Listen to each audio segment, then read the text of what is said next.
पिछले एपिसोड में हमने देखा था कि टांग शैंग अपना टेस्ट दे रहा था, तभी हाइसेन हॉल से आवाज आने लगती है। हमें पता चलता है बेबी डोंग ने हाइसेन हॉल पे हमला कर दिया है और उसने टांग शैंग के सभी दोस्तों और हाइसेन हॉल के सभी सिपाहियों को हराकर हाइसेन हॉल के ऊपर कब्जा कर लिया है। और अब आगे दोस्तों एपिसोड स्टार्ट होती है, जहाँ हम देखते हैं ये बात जानकर के हाइसेन हॉल में बेबी डोंग आ गई है। टांग शैंग अपनी टेस्ट को छोड़कर बाहर निकल आता है। उसके सामने बेबी डोंग है। टांग शैंग कहता है, अगर तुमने अभी तक मेरे दोस्तों को नहीं मारा है, इसका मतलब जरूर ही तुम्हारा यहाँ पे आने का कोई और मोटिव होगा। टांग शैंग बेबी डोंग से कहता है, बताओ तुम क्या चाहती हो। तो फिर बेबी डोंग मुस्कुराते हुए टांग शैंग से कहती है, टांग शैंग तुम बिल्कुल सही समझे। वैसे हम लोगों का दुश्मनी का बहुत ही ज्यादा पुराना रिकॉर्ड है, इसीलिए मैं अभी तुमसे बस यही चाहती हूँ कि जैसा कि अब मैंने हाइसेन हॉल के ऊपर कब्जा कर लिया है, तो अब तुम हमेशा हमेशा के लिए मेरी गुलामी करो। अगर तुम ऐसा करने के लिए राजी हो जाओगे तो मैं तुम्हारे दोस्तों श्रेक सिक्स डेविल्स को छोड़ दूंगी। टांग शैंग ये सुनकर शॉक्ड हो जाता है। जिसके बाद हम देखते हैं टांग शैंग जो भी बहुत ज्यादा दुविधा में है। ये देखकर टांग शैंग के दोस्त उससे कहने लगते हैं कि टांग शैंग हमारे लिए खुद को सेक्रीफाइस मत करो। अब ये सारी बातों को सुनकर बेबी डोंग अपना ऑफर बढ़ा देती है। वो कहती है, टांग शैंग मैं तुम्हारे ऑफर को बढ़ा रही हूँ। अगर तुम मेरा ऑफर एक्सेप्ट करोगे तो मैं तुम्हारे श्रेक डेविल्स के साथ साथ ये 7 ग्रैंड ओशन मास्टर को भी छोड़ दूंगी। टांग शैंग अभी भी शांत ही है, जिसको देखकर फिर बेबी डोंग गुस्सा हो जाती है। उसके ऊपर चिल्लाते हुए कहती है, टांग शैंग तुम्हारे पास समय बहुत कम है, जो भी कहना है जल्द से कहो। तुम्हारे पास और कोई भी ऑप्शन नहीं है सिवाय इसके कि तुम यहाँ पे सरेंडर कर दो। अगर तुम जल्दी मुझे रिस्पॉन्ड नहीं करोगे तो मैं यहाँ पे तुम सभी लोगों को एक साथ ही मार डालूंगी। भूलो मत तुम अभी तक गॉड नहीं बने हो, इसीलिए तुम्हारा मेरे सामने कोई भी मैच नहीं है। इसके बाद फिर टांग शैंग उसके ऊपर चिल्लाने लगता है, कहता है, बेबी डोंग अगर तुम्हें हिम्मत है तो आओ मुझसे अकेले में फाइट करो। अगर तुम जीत गई तो मैं तुम्हारी हर शर्त को मान लूंगा। अब ये बात सुनकर फिर बेबी डोंग गुस्सा जाती है। कहती है, टांग शैंग क्या तुम मुझसे बेट लगाने की कोशिश कर रहे हो। जिसके बाद वो अपने सोल्जर को कमांड देती है, जिसमें हम फिर देखते हैं एक सोल्जर वहाँ जाता है और ग्रैंड मास्टर्स में से एक को उसी वक्त उसी जगह पे गर्दन में रोड़ कर सभी के सामने मार देता है। वो उसको धमकाते हुए कहती है, टांग शैंग भूलो मत मैं क्वीन रिंसियो नहीं हूँ, मुझे तुम्हारे साथ बेट लगाने में कोई भी इंटरेस्ट नहीं है। हम लोगों ने तुम्हें आउट नंबर्ड कर लिया है और तुम कभी भी कोई भी हाल में हमसे नहीं जीत पाओगे। जिसके बाद दोस्तों हम देखते हैं यहाँ पे बेबी डोंग तो इन सभी लोगों को मारने का कमांड दे देती है। जिसके बाद एक एक करके ग्रैंड मास्टर्स के साथ साथ श्रेक डेविल्स को भी वो लोग मारने के लिए आ जाते हैं। अब ये चीज देखकर सभी लोग घबरा जाते हैं, सभी लोग चिल्लाने लगते हैं। बेबी डोंग टांग शैंग से कहती है, टांग शैंग मुझे पता है तुम अपनी मौत से नहीं डरते हो, पर यहाँ अपने सामने अपने हाथों में तुम अपने दोस्तों को मरता हुआ कैसे देख सकते हो। क्या तुम्हें सच में इन लोगों पे कोई भी दया नहीं आ रही है? क्या तुम्हें बिल्कुल भी डर नहीं लग रहा है? बेबी डोंग इतनी ज्यादा खास तरीके से इन लोगों को टॉर्चर कर रही है। हम देखते हैं टांग शैंग भी घबरा जा रहा है। बेबी डोंग हंसते हुए टांग शैंग की ओर देखकर कहती है, टांग शैंग बहुत अच्छे, मुझे तुम्हारी आंखों में तुम्हारा डर दिखाई दे रहा है, तो मुझे जल्द से जल्द बताओ क्या तुम यहाँ हमारे सामने सरेंडर करना चाहोगे या तो फिर यहाँ सबके साथ मरना चाहोगे। उसी के बाद दोस्तों 1 मिनट के लिए सभी कुछ शांत हो जाता है। जिसके बाद हम अचानक से टांग शैंग की हंसने की आवाज सुनते हैं। टांग शैंग बेबी डोंग की ओर देखकर हंसते हुए कहता है, मैं तुम्हारी सारी बातों को समझ गया और मैं तुमसे अब सिर्फ एक ही बात कहना चाहूंगा। मैं हमेशा ही बहुत सारे लाइफ और डेथ सिचुएशन से बचकर बाहर निकला हूँ और इसीलिए मैं बिना लड़े हार नहीं मानने वाला हूँ। और बात रही तुम्हारी, तो आखिर क्यों तुम्हें किसी की जान की इतनी ज्यादा परवाह है? कब से बेबी डोंग इतनी ज्यादा केयरिंग हो गई? अगर तुम असली बेबी डोंग होती तो तुम मुझे डायरेक्ट यहाँ पे मार डालती, ना कि मुझे कभी भी सरेंडर करने को कहती। इससे अब मैं ये टोटली कंफर्म हो जाता हूँ कि ये भी मेरा सिर्फ और सिर्फ एक 4th लेवल का टेस्ट है। उसी के साथ दोस्तों हम देखते हैं गॉड ऑफ ओशन की जोर जोर से हंसने की आवाज सुनाई देती है और ये छलावा हटता है। हम देखते हैं टांग शैंग एक फॉर्मेशन में बैठा हुआ है और हाँ रियली में ये एक टेस्ट ही हो रहा था, जिसको टांग शैंग ने बखूबी बहुत अच्छे से पास कर दिया है। अब ये चीज का रियलाइज करके फिर टांग शैंग की जान में जान आती है। वो कहने लगता है, थैंक गॉड ये एक टेस्ट था, इस टेस्ट में मेरे डर को परखा गया, इसमें मेरे खुद की डेथ और मेरे दोस्तों की डेथ का डर मुझे दिखाया गया। अगर मैं बेबी डोंग को अच्छे से नहीं जानता तो मैं आज कभी भी ये टेस्ट को पास नहीं कर पाता। इधर हम टेस्ट के बाहर भी देखते हैं। टेस्ट के बाहर श्रेक डेविल्स लोग ये बात को जान कर कि टांग शैंग टेस्ट को पास कर गया है बहुत ज्यादा खुश होते हैं, लेकिन फिर आपस में लड़ने भी लगते हैं क्योंकि इन्होंने देखा कि कौन लोग मौत से इतने ज्यादा डरते हैं। सभी की जान में जान आती है। पर दोस्तों अब बारी है 5th लेवल के टेस्ट की। इसी के साथ हम देखते हैं टांग शैंग के सिर में एक बार फिर से बहुत जोर की दर्द शुरू हो जाती है। इस जगह पे विजडम स्किल टेस्ट करा जाएगा, इसीलिए हम देखते हैं टांग शैंग को फिर से एक बार बहुत ही सवर पेन को झेलना पड़ रहा है। नेक्स्ट हम देखते हैं तांग शेंग उसके बाद दूसरे डायमेंशन में पहुंच जाता है। यहाँ पे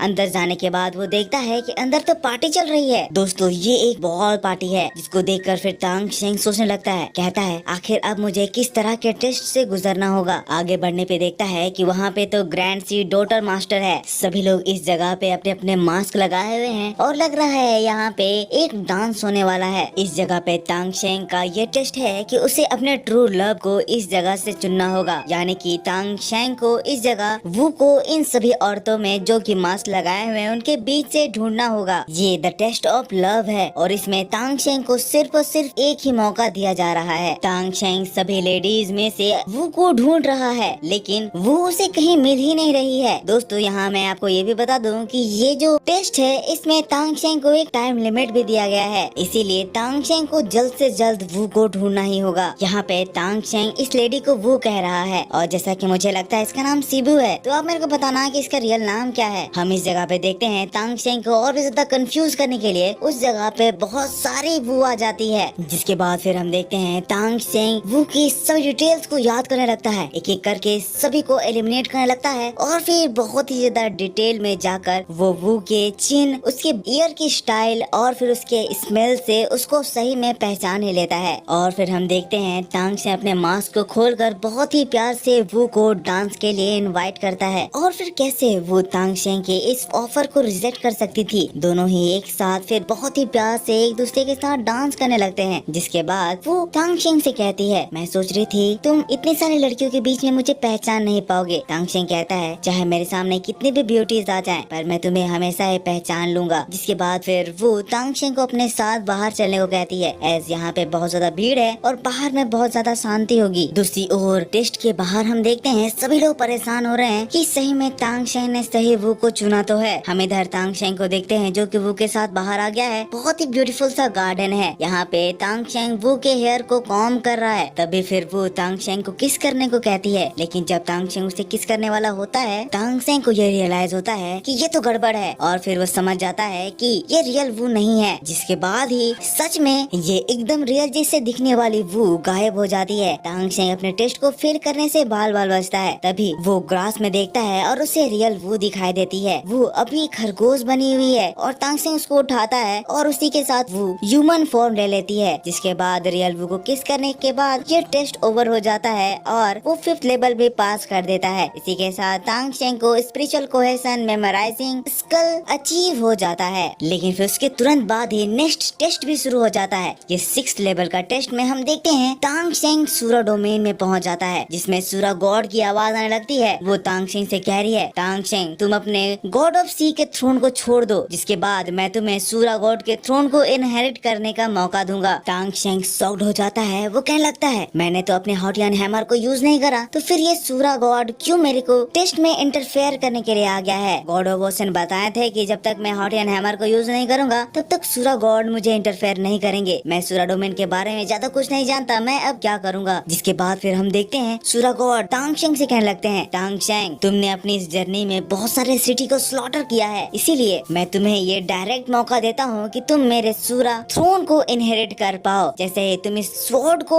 एक्सेप्ट करोगे तुम्हें इस वर्ल्ड के टॉप 5 गॉड की पावर आ जाएगी। उसी के साथ तुम्हें मेरे सारे टाइटल्स भी मिल जाएंगे और तुम सर्वशक्तिमान बन जाओगे। तांग शेंग दोस्तों बहुत ही ज्यादा अपने आप को कंट्रोल करने की कोशिश कर रहा है, पर इस एविल नेचर से तांग शेंग बिना अपनी चाहत के उसकी ओर खींचा चला जा रहा है। बार बार सूरा गॉड तांग शेंग के माइंड को मैनिपुलेट करने की कोशिश कर रहा है। कह रहा है तांग शेंग अपने आप को रोको मत, इसको पाने के बाद तुम गॉड रेल में हाईएस्ट स्टेटस अचीव कर सकोगे। पर तांग शेंग अपने आप को कंट्रोल करने की कोशिश कर रहा है। कह रहा है इतने सालों तक गॉड ऑफ ओशन ही हमेशा मेरे मेंटर रहे हैं, उन्होंने मुझे हर प्रॉब्लम से बचाया है और इस वक्त मैं उनको कैसे डिसअपॉइंट कर सकता हूँ। मुझे वो फेम और पावर नहीं चाहिए, मेरा और गॉड ऑफ ओशन का कनेक्शन इन सब से परे है। तो फिर सूरा गॉड कहने लगता है तांग शेंग बात को समझो, अगर तुम मेरे थ्रोन को इनहेरिट करोगे तुम्हें उससे भी ज्यादा पावर मिलेगी और इसके बाद तुम उस पावर का यूज करके तियान दाओ और मार्शल सोल एम्पायर की फाइट को भी आराम से हैंडल कर लोगे। मुझे पता है तुम मेरे थ्रोन को इनहेरिट करना चाहते हो, अपने आप को रोको मत, जो तुम्हारा मन कर रहा है वही करो। लेकिन दोस्तों तांग शेंग चिल्ला कर कहने लगता है मैं नहीं चाहता, मैं नहीं इनहेरिट करूंगा, मुझे तुम्हारी पावर नहीं चाहिए। जिसके बाद फिर सूरा गॉड गुस्सा आ जाता है और फिर कहने लगता है अगर तुम यही चाहते हो तो मैं तुम्हें अब इसका मौका नहीं दूंगा, पर अब तुम्हें इसके रियल टेस्ट से गुजरना होगा। और इसी के साथ दोस्तों तांग सेंग का यहाँ पे the test of desire start हो जाता है। हम टेस्ट के बाहर देखते हैं सूरा गॉड गॉड ऑफ ओशन के पास पहुँच जाता है। यहाँ पे उसके आते ही बहुत ही जोर की धमाके से चारों ओर के पानी उछलने लगते हैं, बिजलियाँ कड़कने लगते हैं। सूरा गॉड गॉड ऑफ ओशन से कह रहा है अगर तांग सेंग के मन में तुम्हारे लिए प्यार नहीं होता तो आज मैं तांग सेंग के मन को बदल देता। गॉड ऑफ ओशन सूरा गॉड से कह रहे हैं तुम्हारा यहाँ पे आने के लिए बहुत बहुत थैंक यू, और तुमने जो इतने इंटेंस लेवल पे तांग सेंग को टेस्ट किया उसके लिए मैं आभारी रहूंगा। पर तांग सेंग का हार्ट बहुत ही ज्यादा ऑनेस्ट है, इसीलिए वो